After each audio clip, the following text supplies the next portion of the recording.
శ్రీమాత్రే నమః. అందరికీ నమస్కారం అండి. మనం నిత్యం ఎదుర్కొనే సమస్యలకు జ్యోతిష్య శాస్త్ర ప్రకారము చిన్న చిన్న నియమాలు పాటించాలి.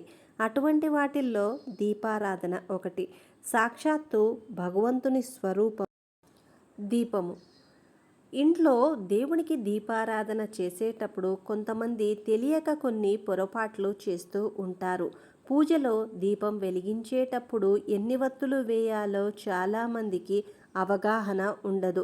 మరి మనం చేసే దీపారాధనలో ఎన్ని వత్తులతో దీపం వెలిగిస్తే మన పూజకు కోటి జన్మల పుణ్యఫలం లభిస్తుందో ఇప్పుడు ఈ వీడియోలో క్లుప్తంగా తెలుసుకుందాం.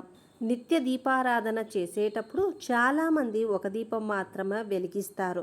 కానీ మనం చేసే పూజలు దేవునికి 2 దీపాలు వెలిగిస్తే చాలా మంచిది. ఈ 2 దీపాలలో ఒక్కో దీపంలో 3 వత్తులను ఒకటిగా చేసి దీపం వెలిగిస్తే చాలా మంచిది. ఇలా 5 వారాలు ఇంట్లో పూజ చేస్తే మీరు ఏది అనుకున్నా దేవుని అనుగ్రహం వల్ల అది ఖచ్చితంగా నెరవేరుతుంది. అయితే చాలామంది ఉదయం మాత్రమే పూజలు చేస్తూ ఉంటారు. కానీ మన హిందూ శాస్త్ర ప్రకారం సాయంత్రం 7 గంటలకు చేసే పూజ అత్యంత శక్తివంతమైనది.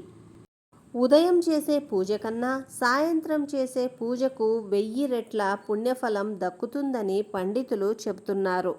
ఎందుకంటే సాయంత్ర సమయంలో దేవతలందరూ ఏ భక్తుడు వారిని ఆదరిస్తారా అని ఎదురు చూస్తూ ఉంటారట. కాబట్టి ప్రతి ఒక్కరూ సాయంత్ర సమయంలో ఎక్కువగా పూజ చేయడానికి ప్రయత్నించండి. రోజు దీపం వెలిగించలేని వారు కనీసం వారంలో సోమవారం రోజు కానీ శుక్రవారం కానీ సాయంత్ర సమయంలో దీపం వెలిగిస్తే చాలా మంచిది.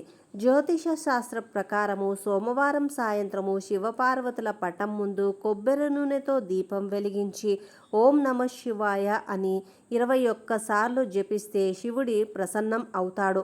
అలాగే శుక్రవారం సాయంత్రం లక్ష్మీదేవి పటం ముందు ఆవు నేతితో దీపం వెలిగించి పూజ చేస్తే మీ ఇంట్లో డబ్బు సమస్యలు ఉండవు. దీపారాధనలో మనం చేసే ఒత్తుల సంఖ్యను బట్టి మనకు పుణ్యఫలితం దక్కుతుందని సాధారణంగా ప్రతి ఒక్కరూ ఇంట్లో పూజ చేసేటప్పుడు 2 వత్తులు వేసి దీపం వెలిగిస్తారు. 2 వత్తులతో దీపం వెలిగిస్తే మీ ఇంట్లో ఏ గొడవలు లేకుండా మీ కుటుంబం అంతా కూడా ప్రశాంతంగా ఉంటుంది. అయితే చాలామంది సంతాన ప్రాప్తి కోసం ఏవేవో పరిహారాలు పాటిస్తూ ఉంటారు. అలాంటి వారు నిత్య దీపారాధనలో 3 వత్తులతో దీపం వెలిగిస్తే దైవానుగ్రహం వలన సంతాన ప్రాప్తి లభిస్తుంది. చాలామంది ఎంత కష్టపడినా ఎక్కువ డబ్బు సంపాదించలేరు. అలాంటి వారికి దైవానుగ్రహం ఉంటే కనుక రెట్టింపు డబ్బులు సంపాదించగలరు. కాబట్టి 5 వత్తులతో కనుక ఇంట్లో దీపం వెలిగిస్తే మీ ఇంట్లో డబ్బుకు లోటు లేకుండా ఎల్లప్పుడూ తరతరాలు తరగని ఐశ్వర్యముతో జీవిస్తారు. 6 వత్తులతో దీపారాధన చేస్తే మంచి విజ్ఞానం ప్రాప్తిస్తుంది. సమాజంలో గౌరవ ప్రతిష్టలు ప్రాప్తిస్తాయి.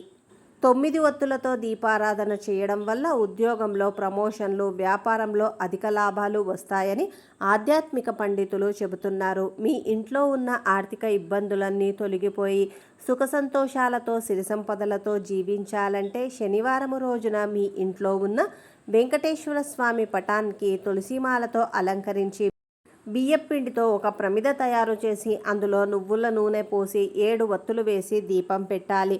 తరువాత స్వామివారికి నైవేద్యం పెట్టి వెంకటేశ్వర స్వామికి నమస్కారము చేయండి.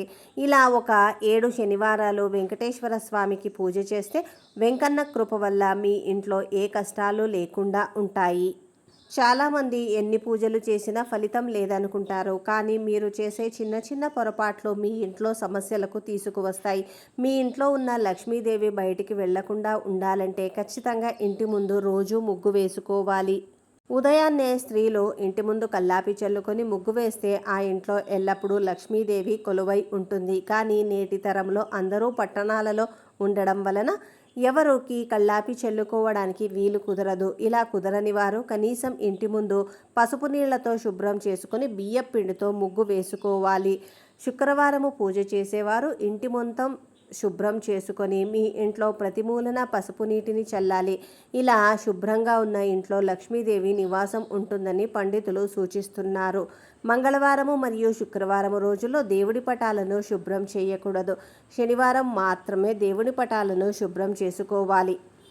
ఆడవారికి నెలసరి సమయం పూర్తయిన తర్వాత శుభ్రంగా తలస్నానము చేసి ఇంట్లో పసుపు నీళ్లు చల్లుకొని ఇంట్లో పూజ చేయాలి. ఇలా చేస్తే ఇంట్లో దేవతలు తిరుగుతూ ఉంటారు.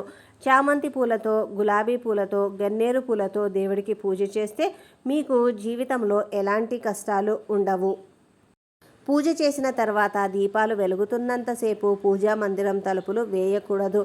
దీపం కొండెక్కిన తర్వాత మాత్రమే పూజ గది తలుపులు వేసుకోవాలి. పూజలో కొబ్బరికాయకు ఒక ప్రత్యేక స్థానం ఉంది. ఇంటికి అదృష్టాన్ని తెచ్చిపెట్టే వస్తువులలో కొబ్బరికాయ కూడా ఒకటి. కొబ్బరికాయ లేకుండా ఏ పూజ పూర్తి కాదు. కాబట్టి పూజ చేసేవాళ్ళు పూజ పూర్తయిన తర్వాత కొబ్బరికాయను ఖచ్చితంగా దేవుడికి సమర్పించాలి. పూజ చేసేటప్పుడు ఏదైనా దేవుడి శ్లోకం జపిస్తూ పూజ చేయడం. పూజ పూర్తయిన తర్వాత 7 సార్లు ప్రదక్షిణలు చేసి అక్షతలు తలపైన వేసుకోవాలి. పూజ పూర్తయిన తర్వాత సాంబ్రాణి ధూపం వేస్తే చాలా మంచిది. దీపారాధన ఎప్పుడూ కూడా ఒక వత్తితో చేయకూడదు. అది అశుభ సూచకం. భోజనం చేసిన తర్వాత పూజ ఎప్పుడూ కూడా చేయకూడదు. భోజనానికి ముందు మాత్రమే పూజ చేయాలి. దీపారాధన చేసేటప్పుడు నూనె పోసిన తర్వాత ఒత్తులు వేయాలి. దీపంలో దేవతలు ఉంటారు కాబట్టి ఇంతటి విశిష్టత కలిగిన దీపాన్ని నేరుగా అగ్గిపుల్లతో వెలిగించకూడదు. నేలపై ఏమీ వేయకుండా దీపాన్ని సరాసరి నేలపైన పెట్టి వెలిగించకూడదు. అరిటాకు కానీ, తమలపాకులు కానీ, పల్లెమును కానీ పెట్టి దీపాన్ని వెలిగించాలి. ఆవునేతితో దీపారాధన చేస్తే మన మనసులో ఉన్న ఏ కోరికలైనా త్వరగా తీరుతాయని పండితులు చెబుతున్నారు.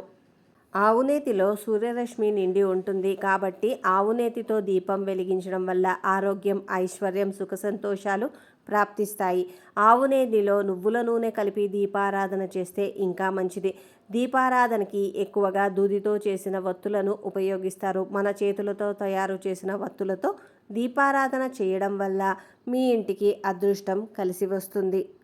ఫ్రెండ్స్, మీకు వీడియో యూస్ఫుల్ అయ్యింది అనిపిస్తే దయచేసి ఒక లైక్ చేయండి. అలాగే మన ఛానల్ని సబ్స్క్రైబ్ చేసుకొని మమ్ము ఇలానే ఎంకరేజ్ చేయండి.